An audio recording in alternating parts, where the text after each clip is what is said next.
Well, hello again. Welcome to Horror in Detail. Today we are going to share Wendigo encounter stories. First story. This story was shared by Udara Novkivac. My Skinwalker story. Arizona. Okay, so to start out, I live in Mesa, Arizona, which is basically Phoenix, Arizona, because the main cities of Arizona spread out into many sites with no border in between. Mesa is what I would call the suburbs of Phoenix. I changed my name, of course. I live in an apartment complex I would describe as close to the ghetto but still nice. I live in a bedroom, one bathroom apartment with my girlfriend. Arizona is a state full of ancient Native American history. I live next to a Hohokam Canal, as do many Arizonians. The whole place used to be cities of ancient Native Americans. The point is, I'm in the area for what I believe to be a skinwalker. I'll get to my story. Yesterday, I was drinking, one of the things I picked up during the COVID-19 quarantine, or what's enforced here. And I decided to smoke a bowl on my apartment patio, which I don't usually do, mind you. I just finished loading up my pipe and taking the first hit when I hear a voice somewhere nearby. "Amanda, open the door, please." It was a young, probably in the 20s girl's voice talking, and it sounded calm and teasing. It continued on as I tried to ignore it, smoking my last bud. After about 4 times of it repeating itself, my curiosity caused me to look for the source. I saw in an apartment building facing across from me movement. I saw a dog standing on its hind legs leaning on a door, tapping. At first I shrugged, of course. Then I hear the voice again. It sounded exactly the same as last time. Exactly the same, as if you recorded their voice and that sentence and replayed it once again. There wasn't any other sound or movement in the complex. I watched the thing knock on Amanda's door for like 30 seconds in what I would call a state of shock and curiosity. Then it stopped and didn't move for another 20 seconds. Until the dog thing stood all the way up, away from the doorway, on its hind legs and turned to face me. It made eye contact with me. Which is weird because we were at least 50 yards away. I'm on the 3rd floor, it's on the 2nd, but I felt it looking at me. I held its eye contact. I was so scared, I felt like I should run. Then it got on all fours and headed down the stairs slowly. At the bottom it started slowly walking over to me. I was on all fours now, about to go inside or scream, I don't know. But I had to know what this thing was going to do. It walked close to my balcony. Yes, it was a dog, a brownish yellow, dirty-looking thing, with big eyes that were 100% attentive to mine. It didn't seem natural, to be honest, but nothing looked wrong at a glance, except that it was staring into my eyes, and wouldn't stop. I ran inside as it reached the bottom of my stairs and locked my doors. Soon I heard clawing at my door, doggy clawing. Next I heard the door handle jiggle, then it started on my porch door. I of course never answered. Instead, I hid behind my kitchen counter with a knife. After about 30 minutes it left. I stayed up all night, but I didn't see it again, and I didn't go out again. I'm hoping it doesn't come back. I haven't gone outside at night again. I'm burning sage and trying to be careful as I can. Second story. This story was shared by you, Ronindog. My grandfather saw a skinwalker. My grandfather told me a story once, as we sat around a campfire in his backyard, in the cool night of the Arizona desert. The horizon was clear, and each star twinkled in a purple sky, with a full fat moon hanging low over the mountains. His voice was raspy and gravelly, the result of a lifetime of smoking cigars and drinking whiskey. The fire danced and shined across his wide dark eyes as he settled into his seat, ready to tell his story. Way back when I was a boy, about your age, he began, I lived outside an Apache reservation, with your great-grandfather.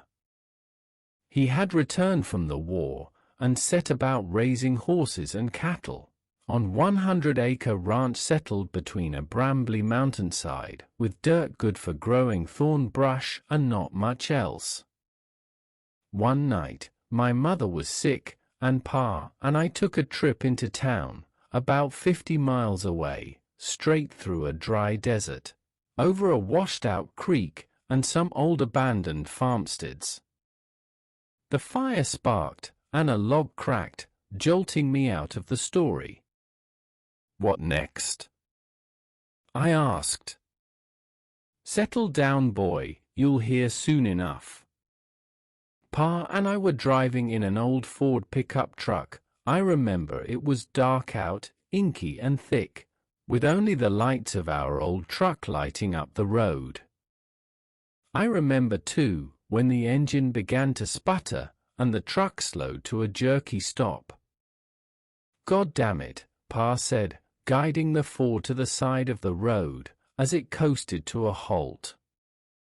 Stay here, son, as he stepped out into the darkness, shutting the door with a heavy thud. My window was down, and the cool desert air was breezy and felt good on my hot face and neck. Pa was getting water from the back to cool the engine, and that's when I smelled it. Rotten eggs. Strange, I thought, to smell sulfur in the desert. My nose also picked up carrion, like one of them dead bloated cattle that would drop from the heat, and lay there, until the crows pecked enough holes in their hide to cause the whole thing to explode. It stunk, and I gagged. My skin started to tingle too, the back of my neck felt itchy, and my face started to get hot. The wind stopped blowing, and hung still and heavy, with the stink filling the cab. Pa, I called. Pa, P.A. No answer. My heart started beating, and I felt such a fear in me, in my bones, in my chest. Boy, I tell you, I never felt fear like this. Not until Vietnam, not until I saw men dying around me. I locked the door, and reached over for my pa door, and saw a shadow bound across the road, through both dim beams of light, across the partly open domed hood. Grandfather paused. He spit a fat wad of tobacco spit off to his side, and he looked pensively into the darkness. I realized I was holding my breath, and gasped for air. The night was cool, but I was sweating and clammy. Well? What happened? What about your father? What did you see? He sighed. A creature. He shook his head. You have to understand, there were legends, older than the rock cairns out in the valley, older still than Crazy Horse, and Sitting Bull, than the old Injun chiefs and their shamans.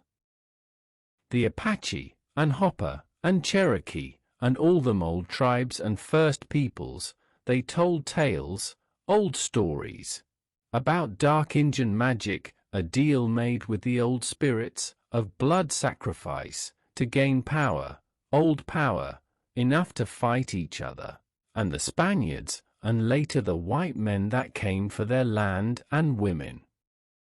They called them. He paused. Grandfather took a deep breath and nodded forward into his tale. Across the fire, and the sky, the desert, the creek, the moon, the sun, and old mountains, he nodded forward. They called them skinwalkers, shape-changers, old warriors resurrected as skinless men, all sinew and muscle, walking on deer legs, with the torso of a man, and the head of a coyote. But messed up, boy, long and malformed snouts. Teeth like a bowie knife. Long arms, and standing 7 foot, even hunched over. They'd got the old cowboys, and white riders, they'd run through bullets and sabers, part the Spanish armor like it was a potato sack. Wily too, they could change their voice to match a person you knew, or might know. Boy, that's what I saw. Big and fast, only for a second, it ran across the road. Grey and mottled. Muscle flexing under its legs, hooves clamping on the road, stringy muscled hunched shoulders. And it turned. Looked right into the cab, looked right into my eyes, and I swear, boy, I swear it grinned at me. I sank into my seat, in shock, in fear, shaking. I knew death was near. The air was electric, I smelled ozone, and brimstone. The air felt like right before the lightning comes, and blows a tree to smithereens. Charged and full with power. I yelled for my pa, but no words came out, just a dry squeak. I was shaking, as grandfather told his story. He was still here, so I know he lived, but the supernatural always fascinated me, and even now, I felt the force of his words. The real power of skinwalkers was trickery. Sure, they could change their voices, but also their skin, that's why the gods took their hide. So they could take others. Not for long, the legends say. Maybe an hour, before the soul of the skin they wore would come looking for their mortal shell before going to whatever hell awaited them. Though I think that getting skinned alive was hell enough. A minute passed in what felt like a lifetime, 1 second in 1,000 years. My father's door opened, and I jerked my head to the left, putting my fists up to fend off attack. "Son, it's me," my father said, before climbing into the cab. He grasped the steering wheel and pulled himself in awkwardly, jerking himself into the seat. I cringed into the corner. I looked at him. I looked hard. "Boy, your great-grandfather was a good man, treated me and my ma right. He fought the Nazis and saw the worst of man in Poland when he freed all them camps. And now I was taking his measure. Is this my father? Do I make a run or do I die? Is it him or not? Let's go get that medicine for your ma," as he pulled the truck into gear and pulled it out onto the road, and our trip resumed. I guess it was him after all. But how did you know? Was it because he said something about your mom? No, boy, I knew, because out the window, out the corner of my eye, I seen that beast running 50 miles an hour right next to the car, looking at me with them yellow eyes and grinning mouth. I looked and saw it, hunched and angry, running next us, boy. My pa kept his eyes on the road, locked straight forward. "Son, He said, "Don't look at it, don't look at it."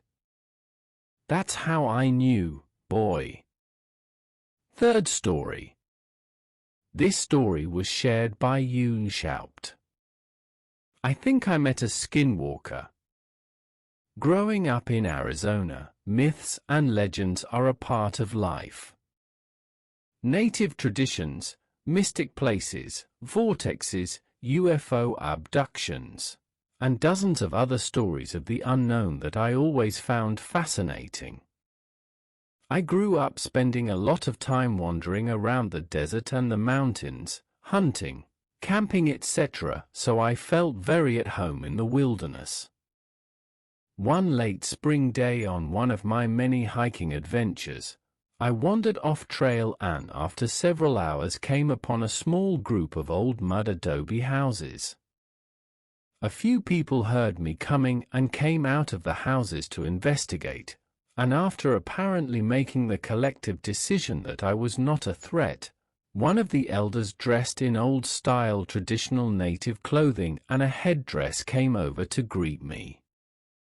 The man spoke slowly and told me that I had wandered onto a Navajo reservation and asked me if I was lost or if I needed help. When I told him no, I was lost, but intentionally, he chuckled and invited me in to eat with his family. The next several hours were one of the great experiences of my life. The whole thing was like being thrown back in time.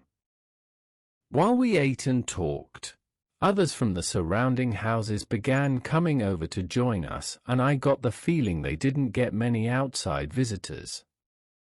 We shared stories for hours about life, family, the history in the area and time spent in the wild, and the longer we talked, the more they opened up and the more interesting the elders' stories got. Throughout the time, there was one man who never spoke. He just sat out of the circle listening and watching me. At one point, I told them I did what I called my walkabouts every year around September, where I would go out by myself into the wilderness for 2 to 4 weeks at a time, and this got the attention of the one silent old man. When I finished, he came over to the circle around the fire, sat directly on the ground in front of me, and asked me to join him on the ground. He told me that years ago he used to do the same thing, and went on to tell me about the canyon he went to. He described it as a dangerous but magic place, and that I would see the world differently if I came back. If? Must be for dramatic effect. When he finished, he invited me over to his home. The house was small, and through an open door in the back room, I could see it was filled with various animal pelts, coyotes and wolves mostly. He walked over and closed that door, then picked up and handed me an old map and some written directions that seemed like he had been holding onto them for a long time, and just walked away into that back room and closed the door behind him. It was late, and one of the families had invited me to stay the night, which I gladly did. The next morning, as I prepared to leave, one of the old women came over to me with something in her hands, handed me a talisman and simply said, "Dip your bullets in the white ash at the hottest part of the fire," then just walked away. September came, and as I packed for my walkabout, I saw the talisman in a drawer, and something felt right about taking it with me. After a beautiful drive, I was very happy to find the Forest Service road marked on the old map. The entrance to the area was remote and overgrown, and tough to get to even in my Jeep, and took me much longer to get to than expected, so I decided to make camp and start the hike in the morning. After a few hours on a trail that looked like it had been forgotten, I came to a stream and the entrance to the secret valley. It was a narrow crack in the tall cliffs with about 4 feet of water running gently through, but too narrow for a kayak or canoe. I hoisted my gear over my head and began the wade sideways through the chest-deep water. The crack in the cliff seemed to go on forever, but after almost 2 hours I came to the place where it opened up into a small lake in an incredible valley surrounded by tall rock faces. This may have been the most remote place I have ever been, in the sense that there was no sign that people had ever been there. No trash, no bullet casings, not even the evidence of campfires. My first night there was the quietest night I have ever spent in the wild. No birds, no frogs, not even crickets, but I didn't feel like I was alone there. In the morning, after breakfast, I headed out on my first exploratory hike to explore my new home for the next couple weeks. After being stalked by a mountain lion on a hike about 10 years ago, I make a point of now bringing a pistol with me when I'm out wilderness hiking. After some looking around, I found a narrow path that appeared to be a game trail that led up the side of one of the cliffs and towards what looked like caves from the canyon floor. I made my way up to them and came upon an entrance that was much larger than it appeared from below. I made some noise to alert any possible animals I was there, and made my way inside.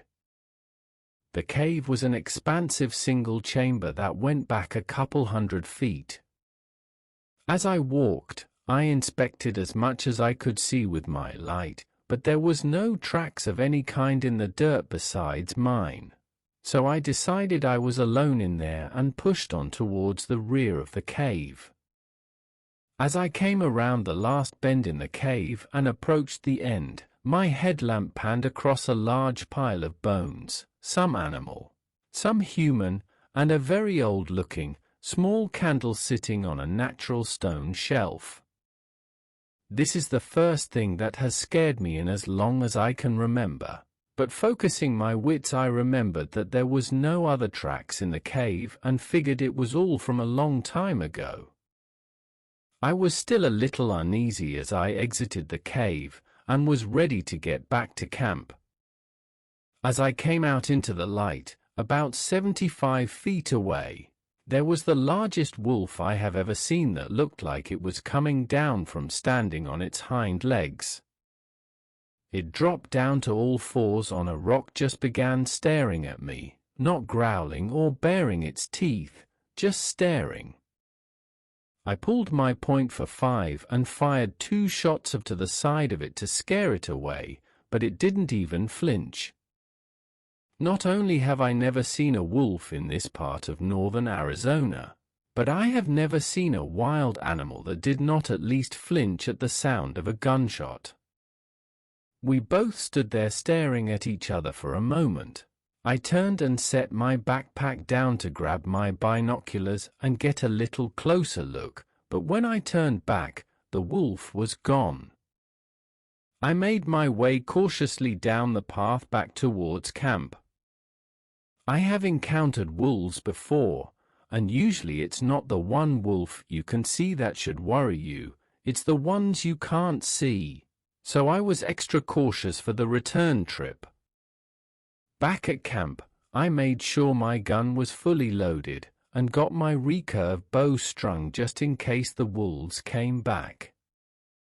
I have seen plenty of predatory animals on my adventures, it's a part of being in the wilderness, so I wasn't too worried. Just prepared myself the best I could and went over to the lake to go fishing. Within about 20 minutes, I caught 2 of the biggest brown trout I've ever caught, so I decided to stop fishing for the day and take a swim. Back at camp, I made a fire, cleaned my trout and made dinner while the sun went down. As soon as the sun went down, all of the life in the canyon seemed to go silent again. As I put out my fire and prepared for bed, I noticed there was a small flicker of light coming from the area where the cave I had explored earlier up the cliffside, which didn't make sense. It was a moonless night, and stars don't reflect that way. It couldn't have been the candle I had seen, it was too old and would not have burned so bright. I decided to keep my gun close and try to get some sleep. I would investigate the cave again the next day.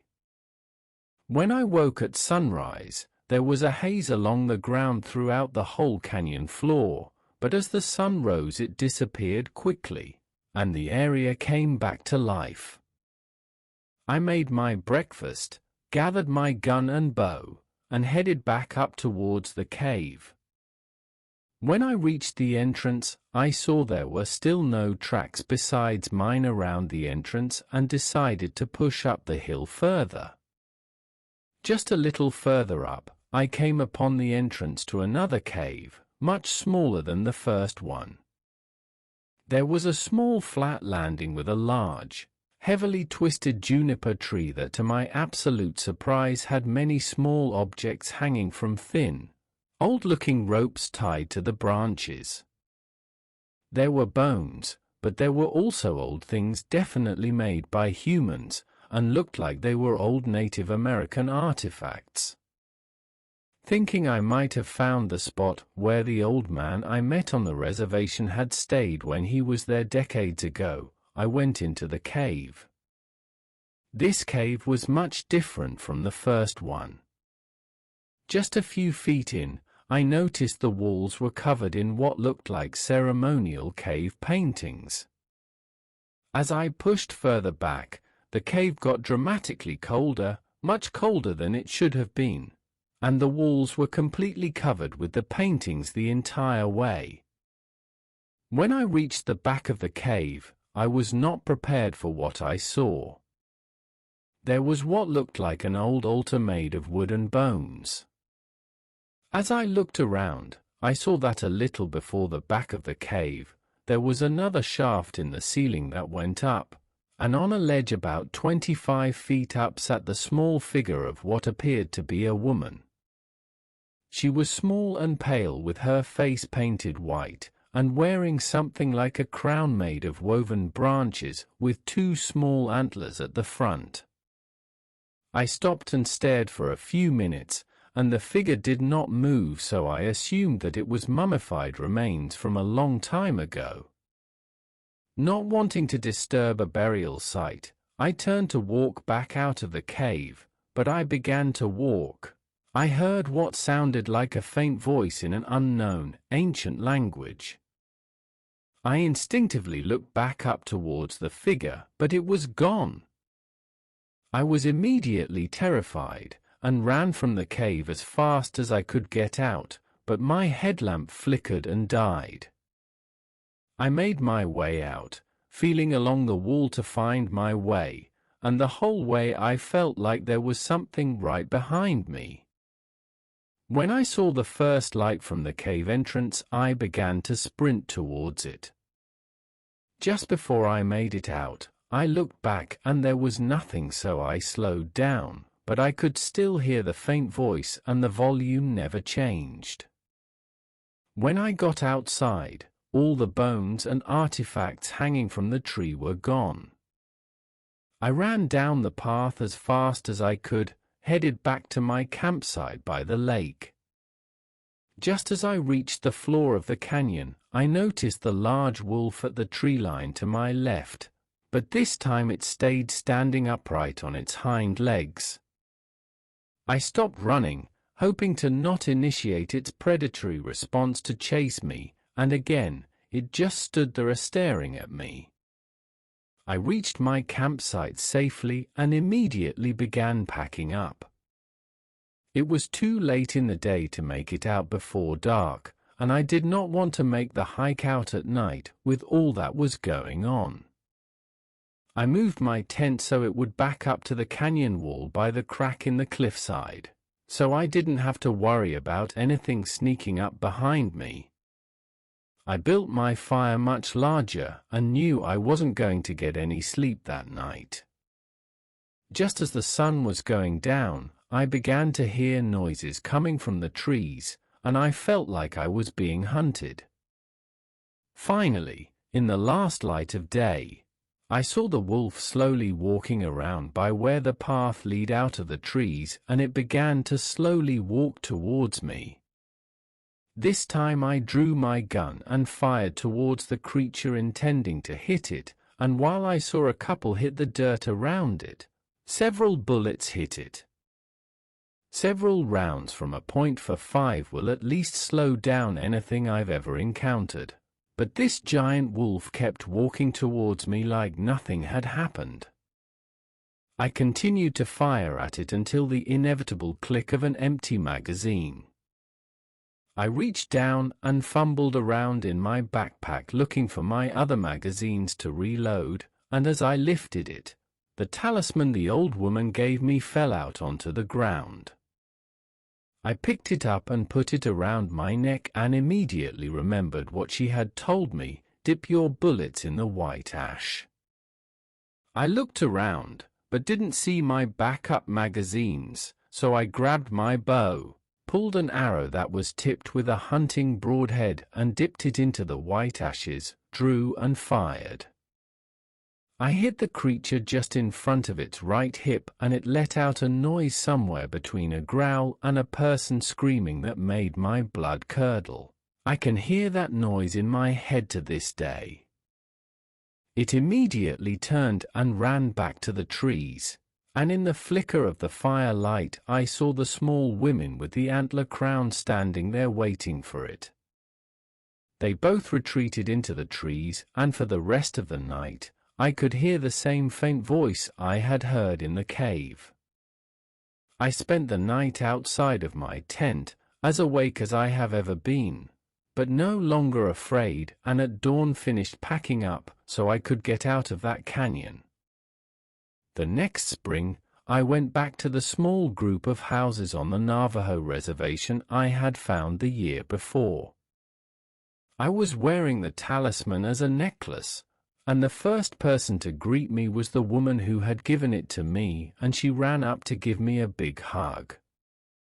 "You heard me," was all she said. I asked the group about the man who had given me the map, as I was almost desperate to talk to him about the experience I had so I could compare it to his own. They told me that he had disappeared shortly after I had visited them the first time and had not been back. Strangely, when I tried to tell them what had happened to me, no one would let me tell the story, and the oldest man there, who sat in the corner, kept mumbling the words "Yeenauld Lushi." We all once again sat and shared other stories of life and a meal. Before I left the next morning, I found the old woman who had given me the talisman and offered it back to her. She smiled and told me I had a good heart, then just closed my hands around it, telling me to keep it to watch over my next walkabout. I went back to that small village on the reservation several times over the next 10 years or so till I moved to Oregon, but they never let me tell them what happened. I never went back to the canyon, and while curiosity sometimes gets the best of me, I don't think I ever will. Fourth story. This story was shared. I was in prison for 15 years. There was a skinwalker in there with us. A little background first. I was serving a 15-year sentence in a penitentiary in southern Arizona. What I was in there for isn't important. During my stay there were countless things that happened that no one could explain, and even more that no one wanted to know more about. It all started with a prison legend. Supposedly, years ago, something awful and unexplainable happened in the prison.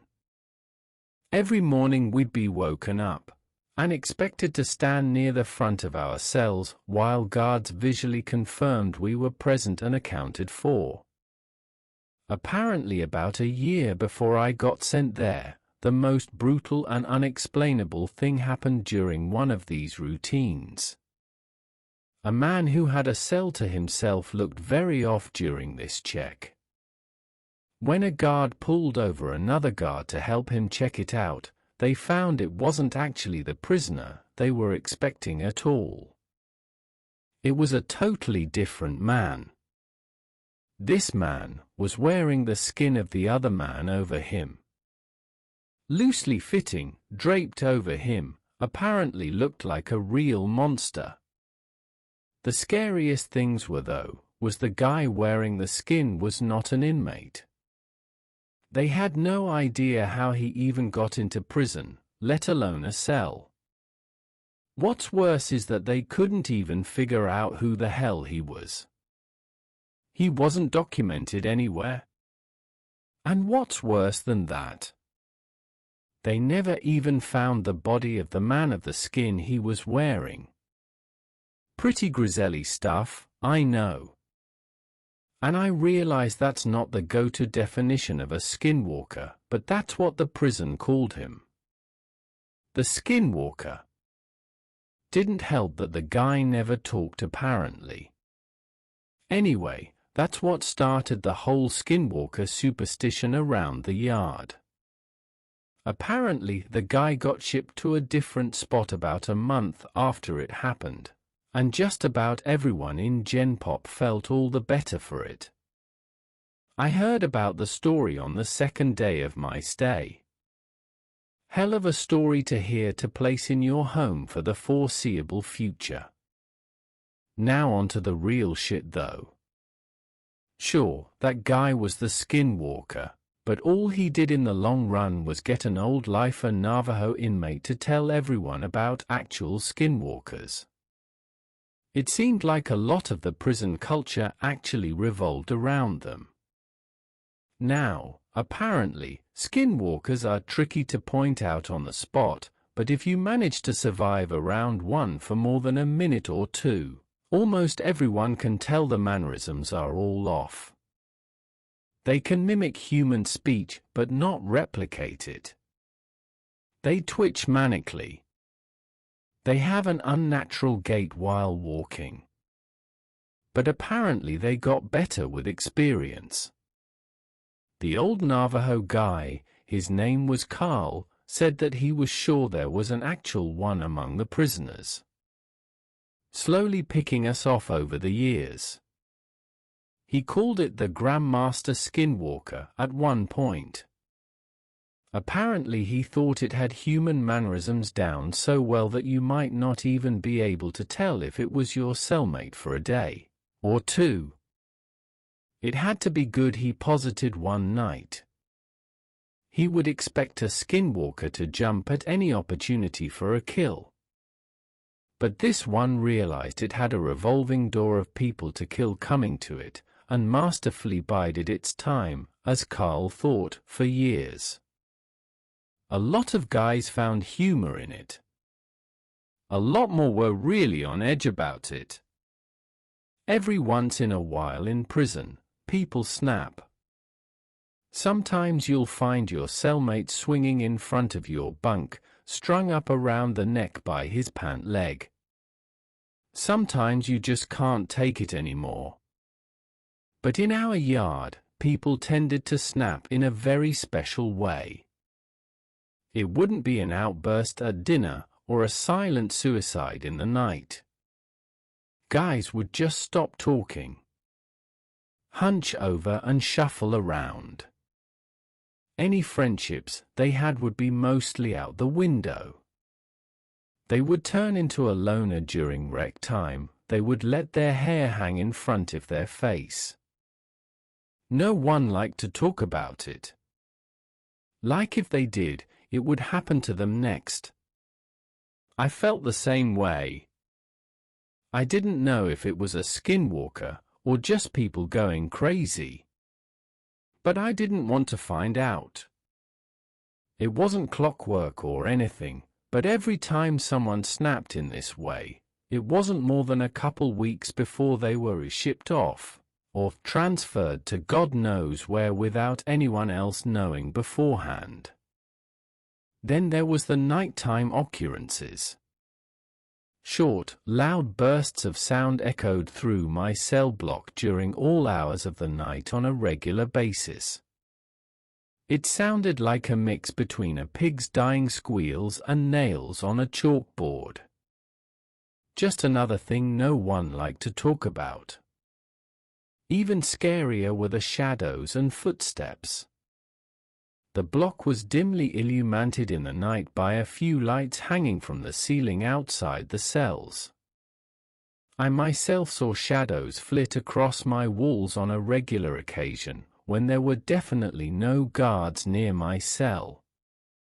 One time near the end of my sentence, I woke up, looked at my back wall and found a perfect silhouette of a person standing there. But when I looked, my bunkmate was asleep and no one was outside my cell. And the footsteps. Everyone hated the fucking footsteps. They were the scariest part. In the night, sometimes, more rarely than the shadows, you would hear ungodly fast footsteps. They sounded like wet feet slapping on tile floor.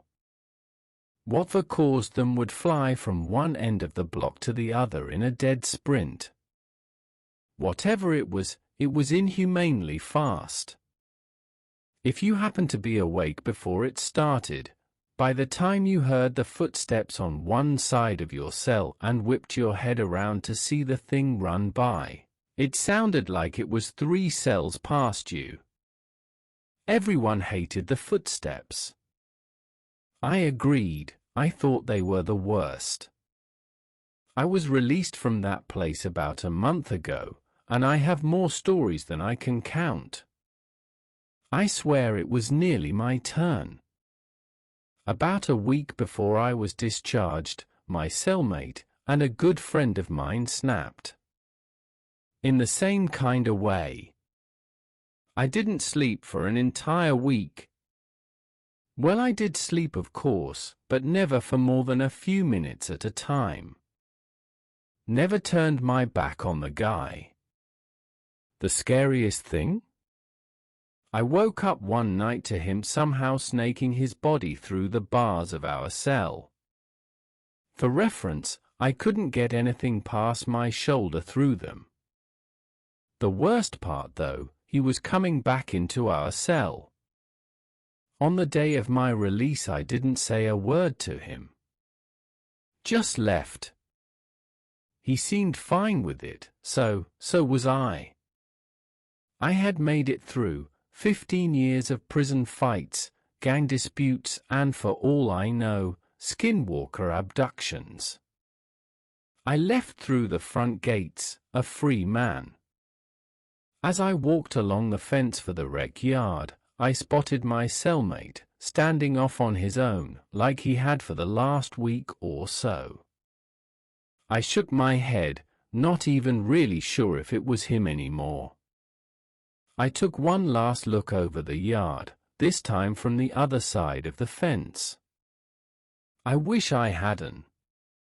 There, standing off on his own, on the other side of the yard, was Carl.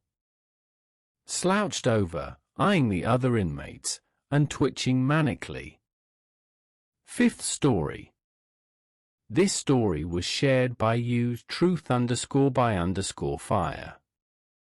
Skinwalker. I won't reveal who I am, or much about where I live, and to be honest, it's been a few months since this happened.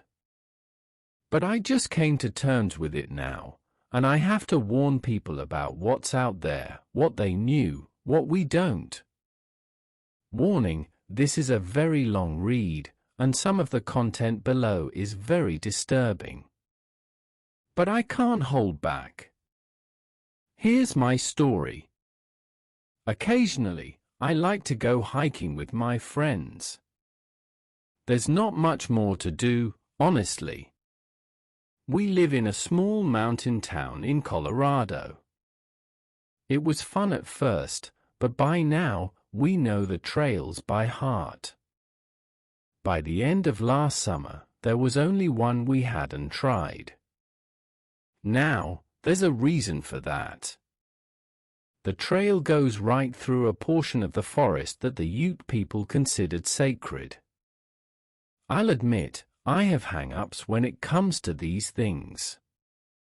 You don't wear hats in a church. You don't let the American flag touch the ground. You don't trudge all over somebody's sacred land for the fun of it. Still, my friend, will call him Mark, convinced me to go. He said that regardless of whether I went, he'd go anyway. And since no one else was going, he managed to goad me into going with him. That's another one of my hang-ups. Don't go hiking alone. Don't let friends go hiking alone.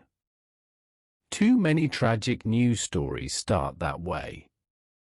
So, I ended up going with him, reluctantly.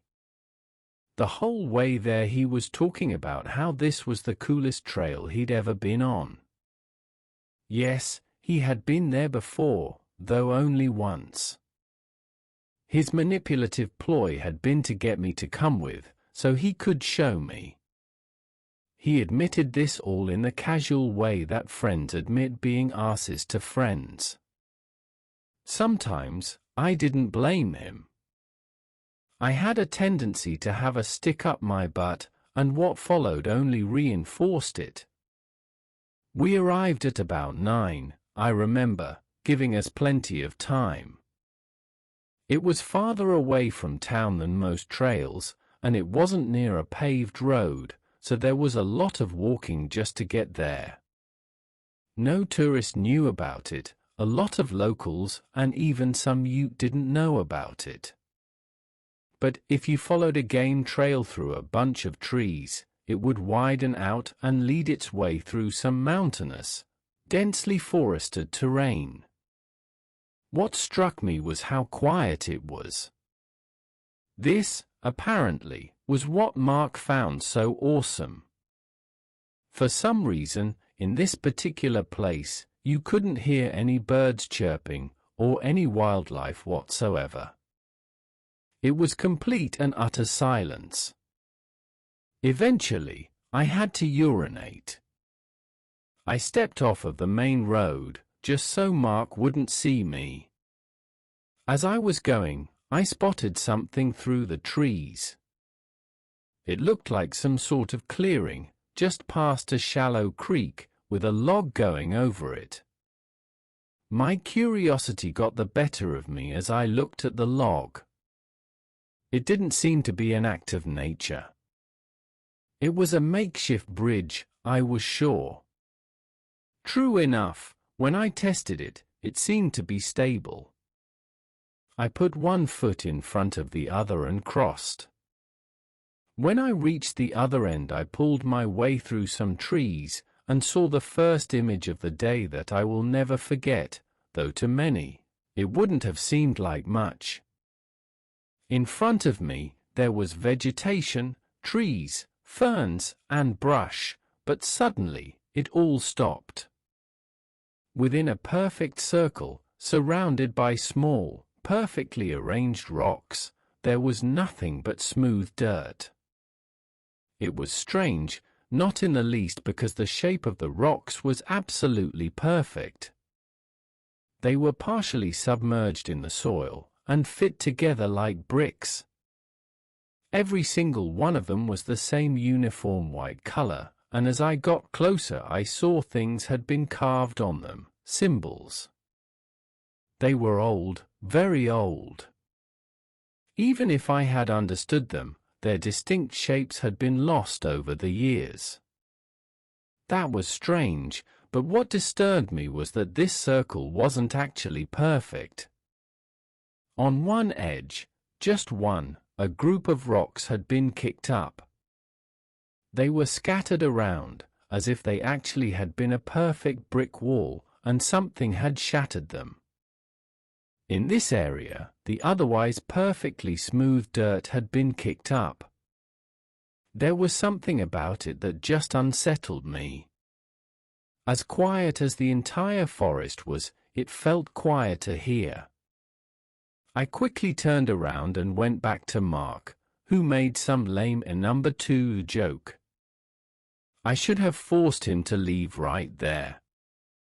Instead, though, we kept going. After all, the day was only halfway over. While the forest itself was cool, at least from Mark's perspective, I found the trail to be rather disappointing. It just went on and on. There were no alternate paths, and there was hardly any challenging terrain. For Colorado, this whole area was so flat. It was hardly a hike at all. The trail was just long, very long. It took us until noon to reach the end, and there was no one else on it. I know that it was a hard trail to find, and many of the other locals might share my sentiments, but we were there all day, and we didn't run into anyone. Of course, it wasn't until we reached the end that things started getting really weird. The trail didn't loop at all, and I inwardly groaned knowing that we'd be walking these 3 same boring hours back. We took our time eating lunch. As we did, I could swear I heard noises for the first time. There were animals moving through the forest nearby. We could hear the rustling of the brush.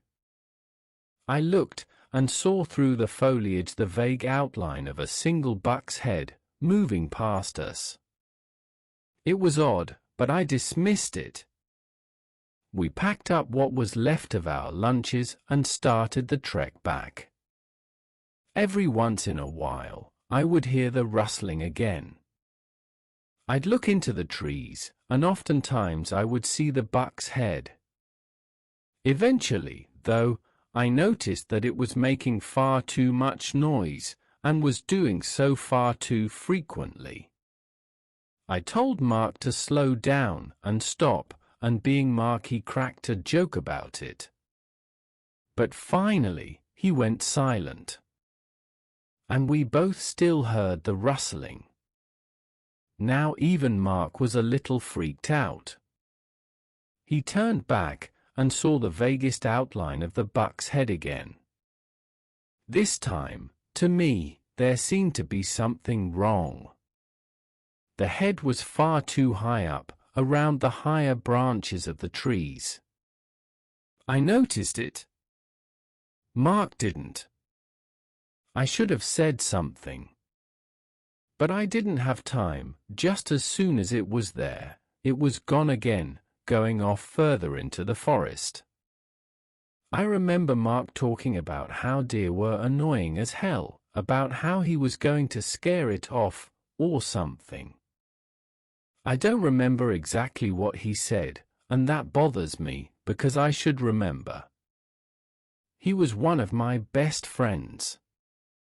I do remember him yelling at it, and at the time, it was funny. Hey, buck. Yeah, you, horny motherfucker, leave us alone.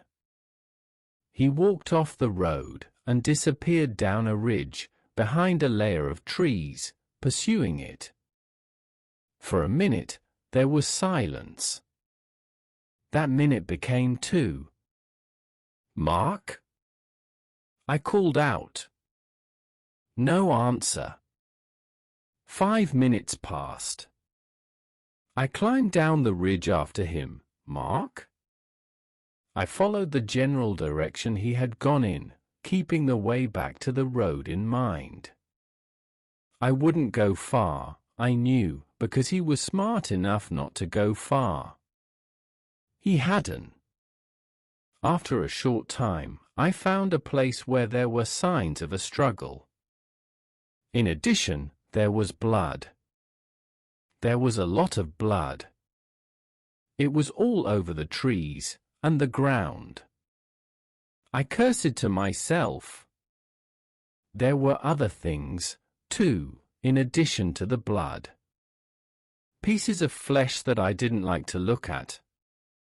There were marks showing that something had been dragged away from here. Mark! I called out, furiously now.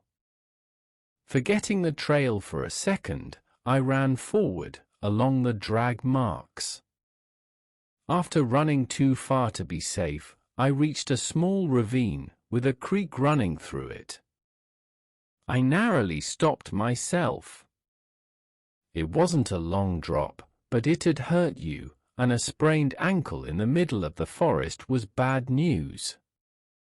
The trail stopped here. Mark. I murmured, then called out again, Mark. Something heard, but it wasn't Mark. Across the ravine from me, I heard a rustling and saw the tree stirring. Something stepped through the foliage and revealed itself. This was the second image burned into my mind. Please give me a second. I've spent every day for the past few months trying to tell myself this wasn't real. At first, I saw a head, the head of a buck.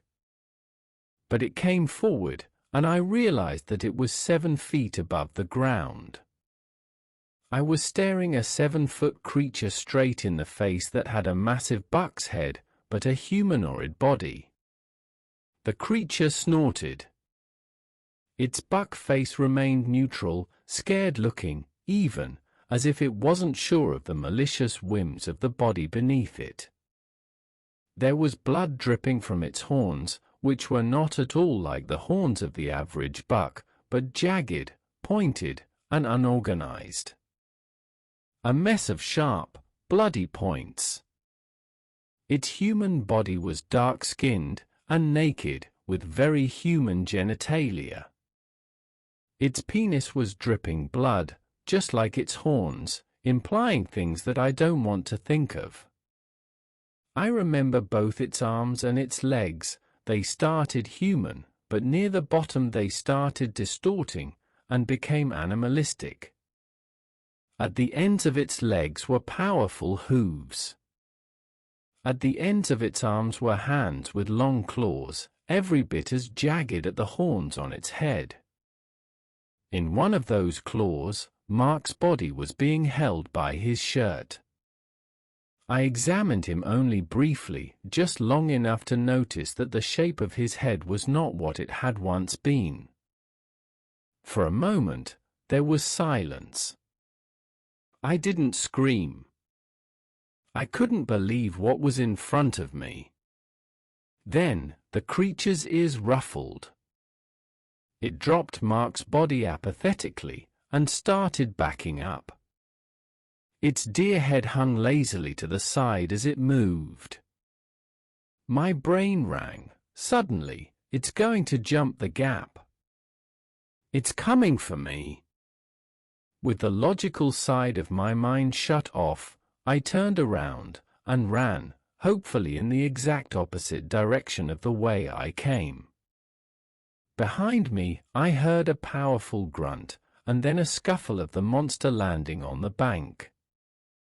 There was a horrifying roar, something that sounded like a buck and a grizzly bear shouting together. I had never run so fast, or so desperately, in all my life, but it was gaining on me. As I ran through the forest, I started to feel its warm, hungry breath on my back. Its hands were extending, and I swear I could feel one of its claws scratch me. I ran and scurried up the bank leading to the path. I don't know how I got there without it grabbing me, but I did. Then I took off down the road, hoping that I was going the right direction. While running, I threw off my backpack and gained some speed. I think the bank delayed it slightly. That's the only reason I can account as to how I may have gotten ahead of it. Somehow, I ran and ran and ran. I didn't stop. Eventually, I didn't hear it anymore. But I didn't care. I kept running. I had never been a long-distance runner, but my adrenaline was not going to wear off any time soon, and I intended to take advantage of it. When I reached the end of the trail and saw the road again, I couldn't believe it. I got into my car. Just before I took off, I shot a glance back up at the trail, at the point where it went up between two mountains, and was visible from the road. I would regret it. Standing there, near the beginning of the trail, was the Skinwalker, as I've come to call it. It had given up its chase, but it stood there, watching me hungrily, waiting to see if I would come back. Its deer head hung lazily and dead to the side. The blood on its body was beginning to dry. It had run the whole trail, and it didn't look tired at all. I twisted the ignition, floored the car, and never came back.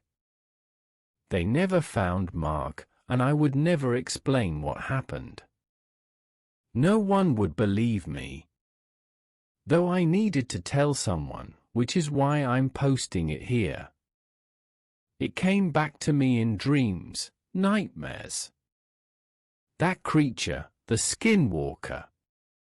Somehow, I doubt that forest was really sacred. In fact, I'm sure it was the opposite. Because the image that flashes through my mind most often is not the horrific creature, it isn't Mark's raped and mutilated corpse. It's that circle, which must have been maintained over the years by those who knew, those who understood. That old circle, left alone for so long, that had been quietly penetrated. Thanks a lot for watching the video till the end. Subscribe to our channel Horror in Detail. Drop your opinions, suggestions in the comment section, and like the video as it helps with the YouTube algorithm.